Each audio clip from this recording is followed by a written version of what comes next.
F2 button click করা মাত্রই আমাদের অ্যাকশনের মাধ্যমে 9 কপি ছবি রেডি করে নিচ্ছি। দেখতে পাচ্ছ সব কিছু সেট হয়ে গেছে, জাস্ট ক্লিক করলাম আর 9 কপি ছবি রেডি। হ্যালো বন্ধুরা, কেমন আছো সবাই? চলে এসেছি আজকের আরেকটি নতুন আপডেট নিয়ে।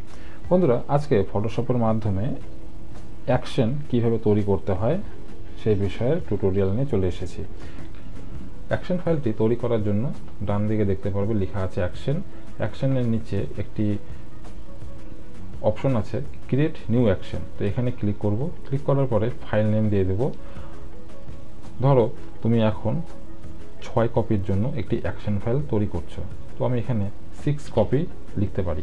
তারপরে সেট ডিফল্ট যেটি আছে এটি থাকবে। ফাংশন কি, অর্থাৎ কোন বাটন ক্লিক করার মাধ্যমে তুমি 6টি ছবি 1 সেকেন্ডের মধ্যে তৈরি করবে, তো সেই অপশনগুলো এখানে আছে। আমি এখান থেকে F3 নিয়ে নিচ্ছি, তারপর এখান থেকে রেকর্ডে ক্লিক করব। তো রেকর্ডে ক্লিক করা মাত্র দেখতে পাচ্ছ এখানে কিন্তু একটি লাল বাটন অন হয়ে গেছে। তো এবার আমরা কি করব, যেই পাসপোর্ট ছবিটিকে রেডি করব সেই ছবিটিকে এখান থেকে ধরে এই সাদা পেজে নিয়ে নেব। নিয়ে নেওয়ার পর যেহেতু আমি এখানে 6টি ছবি একটি 4/6 পেজে প্রিন্ট করব, তার জন্য আমি এই ফটোগুলিকে সেট করে নিচ্ছি ওই 4/6 পেজের মধ্যে। তোমাদের এখানে 3টি ছবি আমি সেট করে নিয়েছি। এবারে 3টি ছবিকে অল্ট এবং শিফট টিপে নিচ দিকে নিয়ে চলে এলে দেখতে পাচ্ছ ছবিগুলো কিন্তু অ্যাডজাস্ট হয়ে গেল, অর্থাৎ 6টি কপি আমার কিন্তু রেডি হয়ে গেল। তো এবার কি করতে হবে, এই দেখতে পাচ্ছ রেকর্ড যে অপশনটি আছে রেকর্ড, এই রেকর্ডের পাশে একটি অপশন আছে স্টপ প্লেইং। তো এটিকে আমরা এখান থেকে স্টপ করে দেব।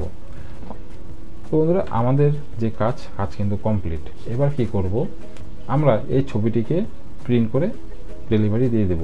কিন্তু নেক্সট টাইম যখন কোনো ছবি আমরা প্রিন্ট করব, অর্থাৎ 6 কপি ছবি প্রিন্ট করব, তখন আমরা কি করব, এই পেজটিকে আমি কেটে দিচ্ছি।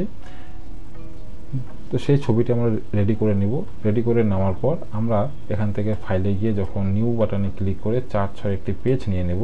তো দেখতে পাচ্ছ এখানে একটি পেজ নিয়ে নিয়েছি, আর এখানে হচ্ছে সেই ছবিটি, যেই ছবিটি তুমি এখন তৈরি করবে, অর্থাৎ 6 কপি ছবি রেডি করবে।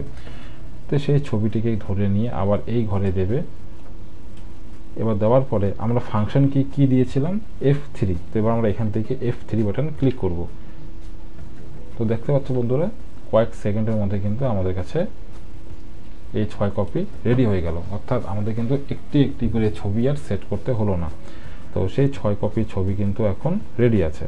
তো এইভাবে কিন্তু তোমরা অ্যাকশন ফাইলটি তৈরি করতে পারো খুব সহজেই ফটোশপে এসে। তো বন্ধুরা, ভিডিওটি যদি ভালো লেগে থাকে তো একটি লাইক করবে, চ্যানেলে প্রথম হলে সাবস্ক্রাইব এবং প্রচুর পরিমাণে শেয়ারও করবে, যাতে সমস্ত বন্ধুবান্ধব এই তথ্যটি জানতে পারে। দেখা হচ্ছে পরে একটি নতুন আপডেট নিয়ে। ততক্ষণের জন্য বাই।